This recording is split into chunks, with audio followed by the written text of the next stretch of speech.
सरकारी फाल्के पुरस्कार। बॉलीवुड अभिनेत्रियां क्या एक्टिंग में फ्लॉप हैं?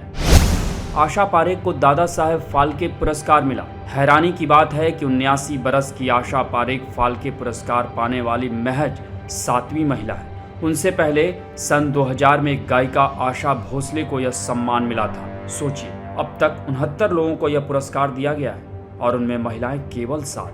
तो क्या यह सरकारी फाल्के पुरस्कार महिलाओं के साथ भेदभाव नहीं बरतता है? सवाल है, अब जब आशा पारेख को इसके लायक माना गया है तो क्या उस दौर की अन्य अभिनेत्रियों की भी बारी आएगी? सवाल यह भी है कि हिंदी की ही अभिनेत्रियां क्यों, दक्षिण की शारदा और बंगाल की सुचित्रा सेन का नंबर कब आएगा? इस मसले पर नया इंडिया में सुशील कुमार सिंह ने लिखा है कि कुछ साल पहले राजेश खन्ना के निधन पर मेघनाथ देसाई ने लिखा था कि वे उस दौर के आखिरी नायक थे जब प्रेम और उम्मीद बाकी थे। यानी जब लोगों में यह भरोसा था कि अभी भी चीजें ठीक हो सकती हैं। शायद उन्होंने सही लिखा था, क्योंकि उसके बाद एंग्री यंग मैन का आगमन हुआ, जिसका जन्म ही नाउमीदी से हुआ था।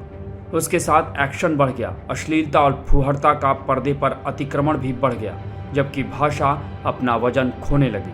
आज़ादी के बाद के लगभग 25 साल के वक्फे में जैसी फिल्में बनी और उन्होंने जैसा गीत संगीत दिया, वह धीरे धीरे एक सपने की तरह हमसे दूर होता चला गया। यह उस दौर के संगीत का ही प्रभाव है। जब आप आशा पारेख का फिल्मी करियर याद करते हैं तो उनके अभिनय की बजाय उन पर फिल्माए गए गाने पहले याद आते हैं। ये ज़्यादातर हिट गीत थे और इनकी संख्या इतनी ज़्यादा है कि कोई कहाँ तक गिनवाए।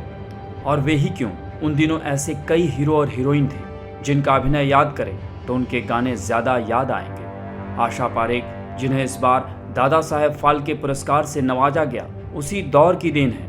नरगिस और मधुबाला के बाद लोकप्रिय अभिनेत्रियों के क्रम में मीना कुमारी, वैजंती माला, नूतन, माला सिन्हा, साधना, शर्मिला टैगोर के साथ आशा पारेख भी थी। इस लिहाज से, जैसा कि सूचना व प्रसारण मंत्री अनुराग ठाकुर ने कहा, भारतीय सिनेमा आज जिस मकाम पर है, इसे वहां तक लाने में आशा पारेख की भी भागीदारी मानी जाएगी। आसमान नाम की एक फिल्म से बाल कलाकार के तौर पर उनकी शुरुआत हुई थी। डीएम पंचोली के निर्देशन की इस फिल्म में ओपी नैयर का संगीत था। 2 साल बाद 1954 में बिमल रॉय जैसे फिल्मकार ने उन्हें बाप बेटी में काम दिया।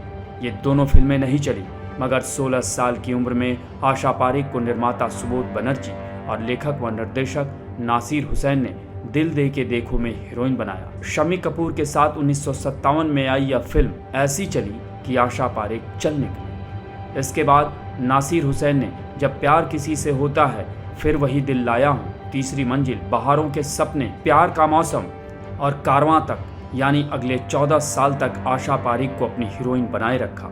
निजी जिंदगी में वे खुद आशा पारेख के हीरो थे, हालांकि शादीशुदा और परिवार वाले व्यक्ति थे। आशा पारेख उनसे शादी इसलिए नहीं कर पाई कि किसी का घर न बिखर जाए, मगर बदले में स्वयं उन्होंने भी कभी विवाह नहीं किया। 2002 में नासिर हुसैन साहब का निधन हुआ। वे आज के बड़े अभिनेता आमिर खान के न केवल चाचा थे, बल्कि उन्होंने ही कयामत से कयामत तक में आमिर खान को लॉन्च किया था। आशा पारेख ने अपने वक्त के लगभग सभी बड़े अभिनेताओं के साथ काम किया, सिवाय दिलीप कुमार और राजकुमार के। नासिर साहब की फिल्मों के अलावा उनके लिए उपकार, शिकारी, दो बदन, कटी पतंग, मेरा गांव मेरा देश और बाद में मैं तुलसी तेरे आंगन की महत्वपूर्ण फिल्में रही। 1999 में आई सर आंखों पर उनकी अंतिम फिल्म थी। उन्होंने खुद कई टीवी सीरियल बनाए। 1992 में उन्हें पद्मश्री दिया गया था। फिलहाल वे मुंबई में एक डांस एकेडमी और एक अस्पताल चलाती हैं।